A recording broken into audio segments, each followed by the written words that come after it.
ऐसे नियोजित शिक्षक जो सक्षमता परीक्षा दे करके विशिष्ट शिक्षक बन गए हैं, उनके लिए ये जानकारी काफ़ी महत्वपूर्ण है। इस वीडियो में हम बात करने वाले हैं ईपीएफ को लेकर। आपको पता होगा, भविष्य निधि के रूप में जब हम नियोजित शिक्षक के रूप में कार्यरत थे तो मुझे ईपीएफ के रूप में, भविष्य निधि के रूप में संचित होता था, और जो पेमेंट कहीं ना कहीं आपके मन में ये चल रहा होगा कि अब चूँकि आप विशिष्ट शिक्षक बन गए हैं और भविष्य निधि के रूप में अब आपका जो है प्राण नंबर बन गया होगा और आपका जो भविष्य निधि है वो आपको शिफ्ट हो गया एनपीएस में, यानी कि आपका जो कंट्रीब्यूशन होगा वो एनपीएस में डिडक्शन होगा, और जिस दिन से आप विशिष्ट शिक्षक बन गए हैं उस दिन से ही आपका ईपीएफ अकाउंट में जो भविष्य निधि का पैसा जाता था वो बंद हो गया। ऐसे में अब जिला के द्वारा यह लेटर जारी किया गया है कि क्यों न सभी प्रखंड यह डाटा उपलब्ध कराए जिससे कि ईपीएफ खाते को एग्जिट कर दिया जाए। ये आवश्यक हो जाता है कि जब भी कोई कर्मचारी उसके विभाग से, यानी जो पहले रजिस्टर्ड जहाँ से थे वो ईपीएफ अकाउंट में, चूँकि वहाँ आप उनका पेमेंट नहीं जाएगा तो वहाँ एग्जिट करना अनिवार्य हो जाता है। ऐसे में जिला के द्वारा यह लेटर सभी प्रखंड को जारी किया गया है, और ये लेटर जो है वो कटिहार जिले से है, और सभी प्रखंड शिक्षा पदाधिकारी को ये आदेश दिया गया है कि 24 घंटा के अंदर अंदर ये जो यहाँ डाटा के लिए जो बनाया गया है इस डाटा को भर के देना है, जिसमें जो भी विशिष्ट शिक्षक होंगे उनका नाम, साथ ही साथ वो किस विद्यालय से हैं, योगदान की तिथि भी देना है, यूएनएन नंबर जो आपको पहले ईपीएफ अकाउंट में पैसे जाता था जिस यूएनएन नंबर के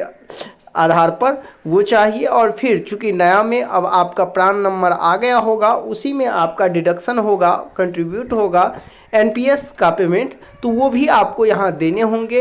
ये चीज़ जो है प्रत्येक प्रखंड को जो है 24 घंटे के अंदर अंदर जिला कार्यालय में उपलब्ध कराना होगा। अब देखिए, चूँकि कई सारे ऐसे शिक्षक साथी थे जिनके द्वारा यह कमेंट किया जा रहा था, जानकारी लेने की कोशिश किया जा रहा था कि सर मेरा जो ईपीएफ अकाउंट में जो पैसा जमा है आखिर क्या मैं उसे निकाल सकता हूं, कितने % निकाल सकता हूं। आपने देखा होगा जो लोग क्लेम किए होंगे उन्हें 60 से तो 70% ही केवल क्लेम के रूप में निकासी मिला होगा, लेकिन जब अब जिला से आपका ईपीएफ खाता जो है एग्जिट कर दिया जाएगा तो आप 100% अपना ईपीएफ का पेमेंट जो है निकाल सकते हैं। ये अच्छी बात है कि जिला द्वारा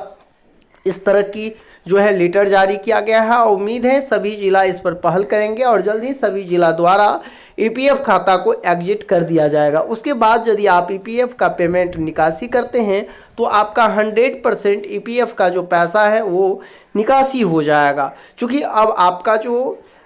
डिडक्शन होगा पेमेंट से वो एनपीएस अकाउंट में जमा होगा, और वहाँ से ही आप एनपीएस अकाउंट के माध्यम से ही आप देख पाएंगे कि कितना मुझे डिडक्शन होके आ रहा है और कितना हमें भविष्य निधि जो एनपीएस यानी कि जो आपका नेशनल पेंशन स्कीम है उसमें कंट्रीब्यूट हो रहा है। चूँकि अब आपके ईपीएफ अकाउंट पे कोई भी पेमेंट सरकार के द्वारा नहीं भेजा जाएगा, इसलिए इस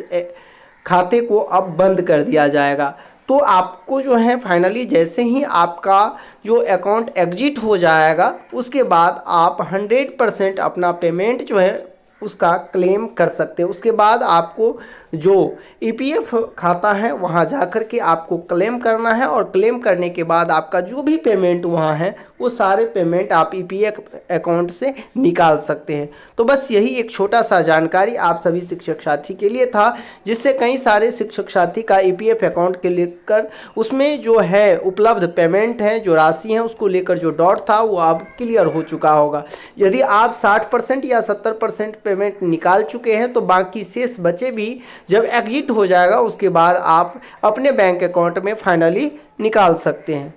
तो ईपीएफ को लेकर और भी यदि आपके मन में कोई डाउट हो तो आप कमेंट कर सकते हैं, पूछ सकते हैं, और इस चैनल को सब्सक्राइब अवश्य कर लें जिससे कि आने वाले हर इन्फॉर्मेशन आपको मिलते रहे। धन्यवाद।